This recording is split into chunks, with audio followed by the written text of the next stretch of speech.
plus, sucks. Their friends don't need to see poop getting smeared on the wall. Yeah. You know what I mean? Like, or maybe you don't know what's going to happen. Maybe they do, and they'll never ask to come over again. That's how we get. I mean, there's been plenty of their friends that have seen him. They get in the car and he's having a freak out moment. You know? Yeah.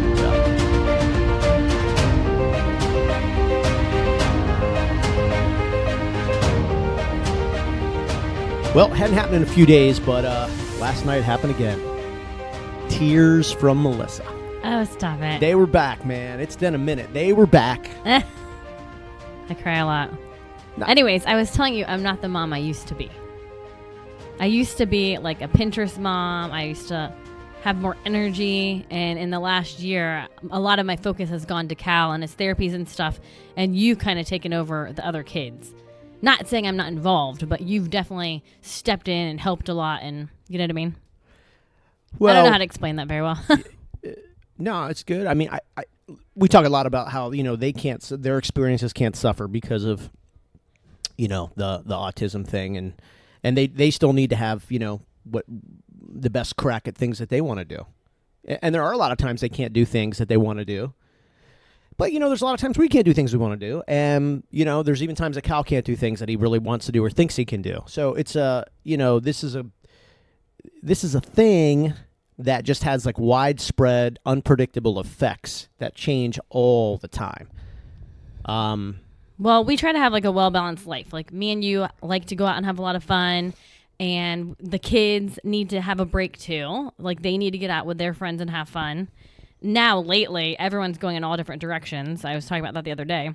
But the kids need to get out of the house as much as we do. You know what I mean? Freaking bananas. Like, especially when spring break comes. And, like, there's days this week where we didn't know where one kid was at many different times of the week. I mean, we knew they were at somebody's house, but we were trying to figure out who and when they were coming home. Are we supposed to pick them up? Even last night, Trey was gone, but Cal found this new game on his iPad, and he didn't go to bed till after 11 o'clock last night, which, our kind of downtime, which is really our uptime, because it's like we can just talk about normal life stuff. Right. Didn't start till 11 something. I right? know. Yeah. Somehow we were in bed by midnight or a little after. I have no idea how we didn't stay up till 2 or 3 in the morning, because you need that time. So it's just it affects the whole thing, but it's unpredictable. You can't make plans. We're saying soon I'm going to be going 3 or 4 nights a week with football and baseball as that starts to come back. Yeah, it's good. That's what I mean. Like, you take over. Like, you do the sports stuff. And I'm even now with play dates and stuff, because we have so many kids going in different directions. I told you I'm going to pass along your number to the parents because I'm trying to organize all these events. We talked plus about his therapies. Yeah, it's just going to be better for overall. Plus, we talked about your communication skills the other few episodes ago. It's going to be better for everybody. Well, like I said, there's sports, there's events that the kids are going to play dates and stuff. There's Cal's therapy, and then I'm scheduling clients. I have a lot of scheduling to do. Yeah, and so I just have to be fast at it, which I come off as rude, and I'm not. I'm just very to the point. I will say that I, as far as the sports and stuff go, I kind of find that as, for me, it's sort of an event. Like, it's sort of a time to sort of just, like, blow off some pressure. Because I think I told you this last season, like, I'm truly, when I'm coaching, especially football, I'm so focused as to what's going on. That is a 2-hour window where I am not thinking about anything except, football. Yeah. And, coaching the defense and doing the thing. It is so cool. Like, my mind does not do very well with being able to focus on one thing. I have 19 ideas in my head at all times, and I constantly go back and forth from this to the next, to the next, to the next, You absolutely do. Yeah, you just jump from one cliff to another, which in a lot of ways is really good, but in some ways it just exhausts you. Like, it actually physically exhausts me. It's so hard to explain. Well, your brain doesn't stop. Yeah, so the football thing is really cool. Like, I'm looking forward to it. I actually would recommend, parents who have multiple kids, and, if you have one with autism and then you have a couple with not, or not with autism, what is that? But, if you were able to go and be a part of a sports activity with your other kids, you would be shocked because the other kids also are not focused on autism or any of the stress and challenges with it. Like, they can learn competitive skills and competitive natures, and it's really good for you to just focus on that. Well, and sometimes we split up. I mean, you do all the practices and stuff, but I just show up for the games. Yeah. Because it does seem like, well, how could we do this if, it can be hard for people to leave the house. But really, it is a good break for everyone. Our kids help a lot with Cal, like a lot, because he has to be watched 24/7. Yeah. So it's nice for them to have that break too. I'll tell you too, I think I'm a better coach after dealing with all the autism things. Because see, what's the daily life in autism? It's simply when something doesn't go your way is finding the next best way that you can implement as quick as possible. That's sports. That's competition. Yeah. Right? It's being able to make quick, effective adjustments. I know that sounds a little corny, but I really believe it. Like, I'm able to just really process the situation, quick analysis, quick adjustment, and implement. I love it, man. Well, and you're very patient with all the kids now. Like, even the kids on the team, like understanding each kid is so different. Yeah. You know what I mean? Yeah. Developing your patience is like being able to bench press 500 pounds. Like, it is a mental adjustment. Like, just, it's so sharp if you can develop it. It's really cool. I think it's cool. It's helped me out a lot. I mean, I think we've learned a lot from that because of the poop stuff. But geez, you know? No, like we don't even get upset. It's just, you can't get upset. No, it's just, I just look at that and I just go, well, I wasn't going to drink tonight, and that happened. But anyways, I was just thinking about how I used to do make Play-Doh and stuff when the kids were little, and I should be making that now because he loves Play-Doh, but I just don't have energy for it anymore. Just doing stuff like that, Yeah, you're not. Yeah, I get it. I think that was like you were like a big into Pinterest. You were into like going to the mall and doing all the clothes, like cute clothes stuff. Well, I would call myself like a super mom then, and people were like, "You're over." Like they're like, "You have your hands full," and I'm like, "I do not have my hands full." Like I didn't feel like I had my hands full then, and I had 4 kids and 3 that were very close, and I hated when people said that to me. Now I have my hands full. Yeah, and I'm like, yes, I do have my hands full actually. Is something burning? The oven's on. It's not burning. Okay. Do you want me to check? Well, I'm sure it's no. fine. The kids pulled French fries out of the air fryer. Oh, okay. And I have salmon in the oven. All right. Oh, okay. I just want to make sure. Nothing's burning. They're in the kitchen. Yeah. So that was sort of your breakdown last night, but we've kind of adjusted though. Like I have my kind of pillar of the family that I'm just going to be responsible for, and then you have your pillar that you're going to be responsible for. Yeah, and we do it together like a team, but I was never somebody that wanted necessarily your help. Like I just wanted to do everything by myself. Yeah. And then you just kind of jumped in and just took over because you could see I was starting to get overwhelmed in the last year. It was yeah, and I think too with seeing the kids respond so well to playing sports, doing something else, because again, it just takes their focus. I mean, I really would recommend parents. I mean, it doesn't have to be sports. That's our outlet. But I don't know. It could be, I don't know, singing, arts and crafts. Whatever. I mean, just whatever you find, but it's got to be something that you have to be at. Like, I think it has to be structured. That anything your kids can do that is just like, hey, for this hour or two, you're going to go and totally focus on this, and you're going to enjoy it. You know what I mean? Like, you don't have to worry about, because we're always like, oh my God, hey, someone get us a diaper. Hey, someone get us wipes. Someone get a towel. Cal spilled water everywhere. Yeah. Or get the vacuum. He dropped something. You know what I mean? It's like, that's just a moment where they're kids. They're being competitive. They're singularly focused on one thing, and that's so healthy for kids to be in those moments, especially when they have to deal with all these other moments at home so often. I just think that it's really easy just to stay at home. I think when you have an autistic child, and I see it on the pages all the time, it's just very easy to just stay at home and not go places and stuff. I call it the shut-in mentality with special needs parents. The what? The shut-in mentality. They become shut-ins. Yeah. And I see it on a lot of these pages, and it's not everybody. I love getting messages. It's like, well, that's not true. I'm like, well, I wasn't talking about you. I don't know you. I'm just talking about in general. Yeah, probably if you're high functioning, you're not going to stay. Right. But it's just everyone's situation's different. I mean, you see people writing. My family and I saw this lady the other day. I felt horrible for her. She says, my family and I used to have such a fun life. And now it's been years since we've done anything, had any fun, everything like that. And I'm like, oh my God. Like, and I get it. Like there's, like there are things we don't get invited to as much. There are people we don't hear from as much. And And I don't think it's like, not because they're bad people. I think they don't want to have the conversations about like what's going on. Not that I want to, like it's not what I would do. I think they just say, geez, their life's freaking bananas, and I don't even know what to say, you know? Not that, I mean, you don't need to say anything, but I think then people get the feeling of, oh, well, maybe we are weird. Maybe we are strange. Maybe our kid is a freako, you know? Like, people start believing that stuff, but you can't react to that, you know? No, and I get it's natural, though. Like, I get that it's natural, but I feel awful for those parents. This is what we say all the time. Like, if you could just go find a babysitter, even if you don't go anywhere, just sit on your driveway. Sit in the back by your pool. You know, listen to music. Go take a walk. Have a couple beers. Yeah, I mean, you can still be there without being right there. And feel like maybe you're blowing off some steam, you know? And all of those things, I think, that get in your mind. Because you see all those words on social media from the bullies and stuff, you know? A freak, a moron, a weirdo, you know? And I think parents, like, you get worried that that's what your kids are going to be exposed to, and you want to stay inside and insulate your kids from the nastiness that's out there.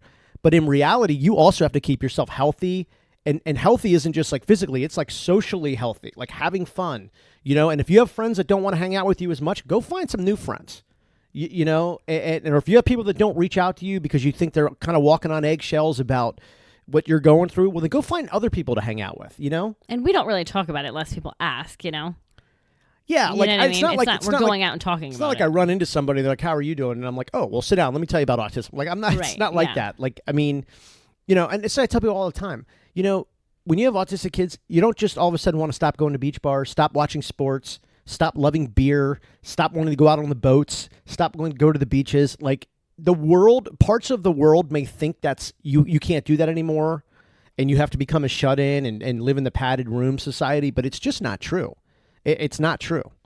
Right. And when I was saying I'm not the mom I used to be, like, I used to take our 4 kids all the time by myself. Like, I would take them to the movies. I would take them here. I would take them there all the time. And now I just don't do that stuff very often because I have to think about the situation that we're going to be put in with Cal having a meltdown or whatever. So now instead of doing those things, and our kids have adjusted over the last year, okay, we're not going to do this stuff anymore. Like, go out to eat as a family once or twice a week like we used to do. Now we're just like, okay, you guys, we'll take you to your friend's house. We'll take you to the sporting event. Well, you know, we're taking you other places because together as a family, we can't all go together necessarily. Right. And there's even birthday parties and stuff that I'm like, hey, take the kids. I'll stay home with Cal. It's like we're still going to the same destination. We just have to take multiple different routes to get there. You know, we still want the kids to have the same experiences. It's just going to happen through different pipelines, through different channels, and that's just reality. That's the way it's going to be. It's like, you know, we told our kids, like, I don't know if you'll ever have a sleepover again at our house. It just may not happen. You know, and some people may be listening and going like, oh, big deal. What a sacrifice. Well, it's not about us. It's about them. And that is a big deal for kids. Some of the best moments in our lives growing up were having sleepovers. I mean, that, you know, that was fun. That's what you looked forward to. So it is a big deal. It is hard. Well, and part of that, like, I would have thought we would have sleepovers at our house, and I don't do that. No. And I don't want, I mean, part of having sleepovers, for instance, like the girls, they want to bake and stuff when their friends are here. I'm like, when there's so much chaos going on around us with Cal, I don't want kids baking in the kitchen because then it's like added stuff. Well, leaving gates open, leaving doors open, taking things around him that he could easily swallow and maybe choke on. It's a net negative. Even if nothing happens, the stress of it just being in play just sucks. But like, plus, it sucks. Like, their friends don't need to see poop getting smeared on the wall. Yeah. You know what I mean? Like, or maybe you don't know what's going to happen. Maybe they do, and they'll never ask to come over again. And that's how we get away from that. I mean, there's been plenty of their friends that have seen him. They get in the car, and he's having a freak out moment, you know? Yeah, yeah. Anyways, like you talked about taking the kids to the Rays game. And I'm like, there's no way I would take Cal to the Rays game right now. So I'll just stay home with him, and you take the kids. Just to correct you, it's the Orioles game. They happen to be playing at the Rays, but it's the Orioles game. Okay, stop it. Here comes the haters from the Rays. Oh my gosh. Oh, somebody Everyone wrote, has their team. Somebody wrote on one of the pages, it just clicked in my head because you just said freaking out. And it said, please stop saying that your autistic kids freak out. And there was this mom wrote, oh, I meant to screenshot it. There's no way I'm going to go back and find it. This mom wrote, please stop telling me how to live my life. And then the lady writes back who said to stop saying freak out. She's like, you're exposing the world to these horrible words that don't have any business. And I'm like, and I didn't write anything. And I'm like, lady, it's freaking out. Okay. We're all tired. We're exhausted. We're stressed out. Some days we're sad. Some days we're confused. If she wants to say her kid is freaking out, that does not take anything out of your cup. You can still have a full cup. You know what I mean? And you trying to implore your opinions and values on this poor lady, and we don't know what she's going through. She could be a single mom. She might have cancer alongside a autistic kid. You know what I'm saying? Yeah. I'm like, where do people get off telling everybody how to apply their values and project them on other people? I was like, what a joke. But you can say like your typical kid's freaking out, but you can't say somebody's autistic kid's freaking out. Like, I mean, I think the person can say what they want to say. I just saw that, or I heard you say freaking out, and I meant to bring this up before, but yeah, this I just whatever. Why do people have time to get in other people's business? That's what I don't understand. I don't have the time for it. Here's the funny thing. Yeah, we just gossip about them. We just sit here and gossip about those people. But no, I know what you're saying. I'm not going to argue with people back and forth. No, I get it. I just feel like, the one thing that this whole autism thing is funny. Some people say, oh, well, you probably become more sensitive or anything. I'm like, no, actually, I realize even more the world owes me nothing. Like I always have this saying, like, I'm not going to interrupt somebody while they're showing me who they are. I just let them keep being them, and then you have a full picture of who these people are, whether you love it or hate it. But then you get all these other people that are like, oh, no, I'm going to manage society, and I'm going to tell people how to act and tell people what to stop doing. That's why sometimes on LinkedIn it gets a little preachy. Everybody needs to stop doing this. Everybody needs to start doing that. It's like, hey, first off, that's not going to change anything. You probably know that. You're just trying to get a bunch of likes. But at the end of the day, why do you want everybody to live by your rules just because you agree or don't agree? Yeah, when you could ridiculous. just quietly and effectively go and be who you want to be and surround yourself with those people. Right. Yeah. All right. Don't say this is freaking going to out. be a fast one because we have a babysitter coming and we're going to drink green beer. Happy St. Patrick's Day. It is St. Patrick's Day. It is St. Patrick's Day, so we're going to head out. We have a rule on St. Patrick's Day, though. Man, we go out early. Like 2 hours. Like 2 hours because there's so many just idiots on the road and morons. Like, it's just crazy. You got to be... And people are like, well, just Uber. Ubers get hit, too. Like, it's not the Uber's fault. It's the idiots, you know? Well, and we don't let our kids go out on this day because it's kind of like New Year's, No, but we've had this tradition. We've gone to this same Irish bar with our neighbors. This will be like our 5th or 6th year in a row. Yeah. It's just, this is the tradition. Yeah, probably 5th year. Yeah, and you just go and have a few, and St. Patty's Day, and then we come back and we relax. And the weather's awesome here today. It's like sunny and 85. I just went outside, low humidity and a breeze. Yeah. So the kids are going to come home, play. We'll come home, they'll play outside, and it's a fun day. There was something we were going to talk about, and I forget what it was. Was there anything else, or was that it? I think that's it. You think that's it? I know what it was. Oh, boy. Oh, my gosh. This was so exciting. I gave Cal the Omega 369, and it's the orange dreamsicle flavor. It's a liquid you keep in your fridge. And I put a little bit on a spoon, and I said, Cal, say what you want to say. I said, do you want to try this candy? Okay. It's not medicine. It's healthy, okay? So I'm like, Melissa's do you want to try? She's going to get judged. She's worried about one of these insane people being like, don't give your kid candy. Well, it's like when you give your kid chewable Tylenol. Yeah. I say, take this candy, medicine, whatever. So I said, try this. And he did. He tried it and he liked it. And so I gave him a little bit more. I could not believe he swallowed it. Well, he didn't spit it out. That's incredible. If he drinks liquid Tylenol or something, he'll spit it out. Yeah, and Cal or antibiotic. He did not spit this out. He liked it. Where else is Cal going to get fish oils from? It's just not going to happen. Well, we talked last night. Is he ever going to eat fish? Probably not, because he thinks fish are his friends. Yeah, that's the Beyond Omega from Aspire Nutrition. So he had his first one yesterday. We didn't think any way he would take it. Another big thing yesterday is that, and we've been talking about him just being a little bit more exploratory in food. He ate a little bit of an apple. He did. First time. Yeah, he did. He asked for it. Austin had it. He took a bite, and then I went and peeled the skin off, and he ate it. Sometimes I imagine the faces of parents without autistic kids listening to this, if there are any, and going like, whoop-de-doo, your 4.5-year-old took a bite of an apple. I'm like, yeah, man, you have no idea though. No, I was so excited. No, you called me. I know. You had Tyler at jiu-jitsu, and I sent you a picture. I was so excited. I was like, hello. You're like, you're not going to believe it. And I'm like, this could be interesting. She's like, Cal's eating an apple. And I'm like, all right, that's interesting. I like it. I did get, we're having a huge success with nutrition with Cal with these probiotics from Aspire Nutrition. By the way, you can get our link at dailyautism.com. See the products are taken, get the info about them. dailyautism.com from Aspire Nutrition. They just sent us an Instagram message. And I guess I've been messing up a little bit, which is just something I do all the time in my life. Well, so Cal's been on their BioHeal Pro, which is the Pro Strength probiotic formula. Now, this is what we started him on first. He has not missed a day. No, he hasn't. He has not missed a day. His tummy is feeling a lot better. He's eating more. He's exploring different foods.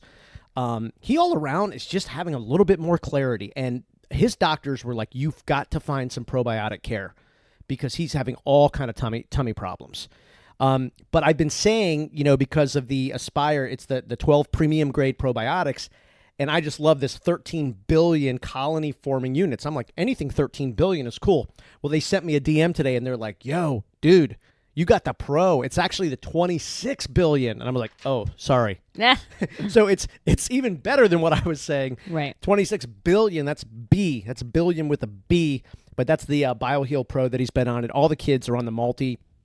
And we love the multi formula, just all the stuff. We've talked about it before, the kelp, shiitake mushrooms, and collard greens, all that good stuff. The omegas are exciting for the kids because of the fatty acids. That's just something that's hard to give kids in general, just to get through, normal foods. And like we mentioned, our kids are all in sports. I mean, they're outside, they're sweating all day. They need to be rejuvenated with nutrients. So it's been really, really cool. Aspire Nutrition, like I said, get the link at dailyautism.com. And if you have questions about the products that we use, how we use them, just message us. You can also find our social channels there at dailyautism.com. So we've got our Aspire nutrients in us today. We've been hydrating. That means we're ready for green beer. Yes. See, Aspire Nutrition also gets you St. Patty's Day ready. So you can go and have some fun. Did we cover everything? We did. You're wearing green. I'm proud of you. I'm going to change, but yeah. Oh, you're going to change out of your green? I'm changing my shirt and it's shorts. You're wearing jeans. It's a little hot for that. Well, my work is cold. Yes, your work is cold. All right, listen, happy St. Patty's, everybody, or whenever you get to this. I'm sure all this will sound very strange if you don't download this podcast until like June or July. But just know that way back on March 17th, we had green beer. Let's go!